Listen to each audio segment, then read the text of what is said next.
Hello guys, ഞങ്ങൾ Varanasi Ayodhya ട്രിപ്പിൻ്റെ part 2 വ്ളോഗാണിത്. ഇതിൻ്റെ part 1 കാണാത്തവർ അത് കണ്ടിട്ട് വേണം ഈ വ്ളോഗ് കാണാൻ. അതിൽ ബലിതർപ്പണത്തിൻ്റെയും എല്ലാം ഡീറ്റെയിൽഡ് വീഡിയോ ഉണ്ട്.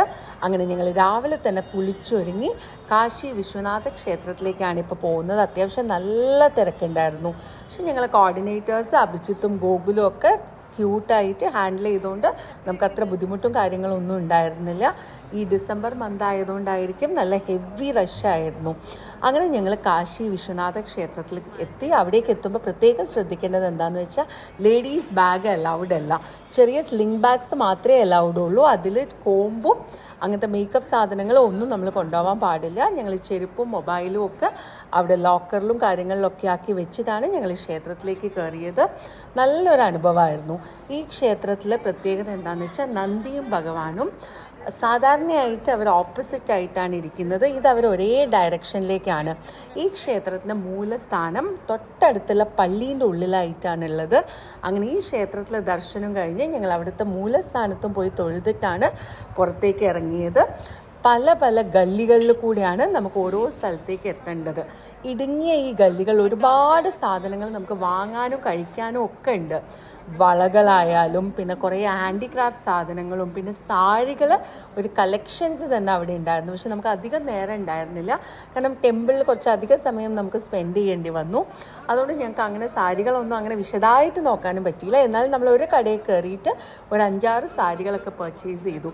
അവിടെ എങ്ങനെയാണെന്ന് വെച്ചാൽ നമ്മൾ മാക്സിമം ബാർഗെയിൻ ചെയ്യുക. അവർ 3000-ലൊക്കെയാണ് തുടങ്ങുന്നത്. ഇത് കഴിഞ്ഞ് നമ്മൾ ഒരുപാട് കേട്ടിട്ടുള്ള മണികർണിക ഘട്ടിലേക്കാണ് ഞങ്ങൾ പിന്നീട് പോയത്. ഒരുപാട് വീഡിയോസും ഒക്കെ ഇതിൻ്റെത് കണ്ടിട്ടുണ്ടായിരുന്നു.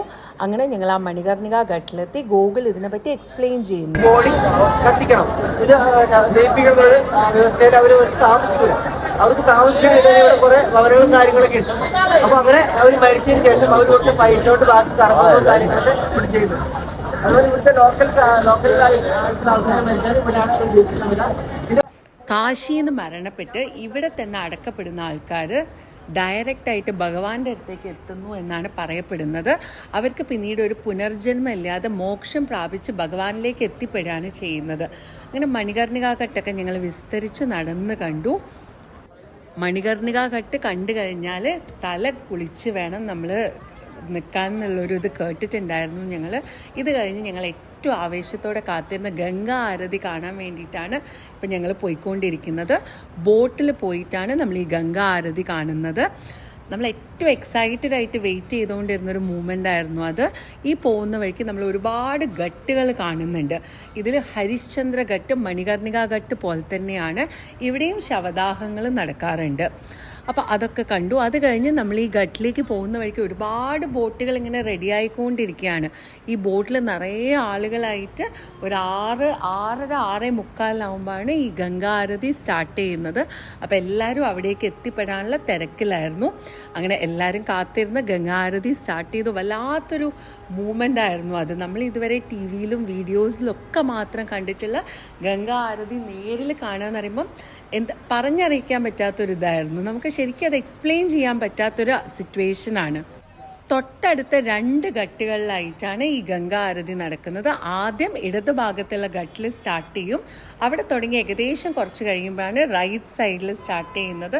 എന്തായാലും വല്ലാത്തൊരു അനുഭവം തന്നെയായിരുന്നു. നമ്മളിവിടെ വെയിറ്റ് ചെയ്യുന്ന സമയത്ത് നമുക്ക് ചന്ദനവും കുങ്കുമൊക്കെ വെക്കാൻ പെൺകുട്ടികൾ ഇങ്ങനെ വരുന്നുണ്ടായിരുന്നു. ഇനി ഈ കാണുന്നത് അവിടുത്തെ ഒരു പാലാണ് കേട്ടോ. ഇതിനെന്താ ഒരു പ്രത്യേകത എന്ന് വെച്ചാൽ ആകാശം, റെയില്, കര, വെള്ളം, ഇത് മേൽക്ക് മേലായിട്ട് നിൽക്കുന്ന ഒരു കാഴ്ചയാണ് നമ്മൾ ആ പാലത്തിൽ കാണുന്നത്. ഇത് കഴിഞ്ഞ ഉടനെ നമ്മൾ പിന്നെ പോയത് നമോ ഘട്ട് കാണാനാണ്. ഈ പേര് പോലെ തന്നെ നമസ്കാരം എന്നുള്ള രീതിയിൽ കൈ കൂപ്പിയിട്ടുള്ള ഭഗവാന്റെ ഒരു കൈപ്പത്തി പോലെയാണ് ഈ നമോ ഘട്ട്. ശരിക്കും നമ്മൾ പറഞ്ഞാലും തീരാത്ത അത്ര കാഴ്ചകളാണ് ഈ വാരണസിയിലൊക്കെ കാണാനുള്ളത്.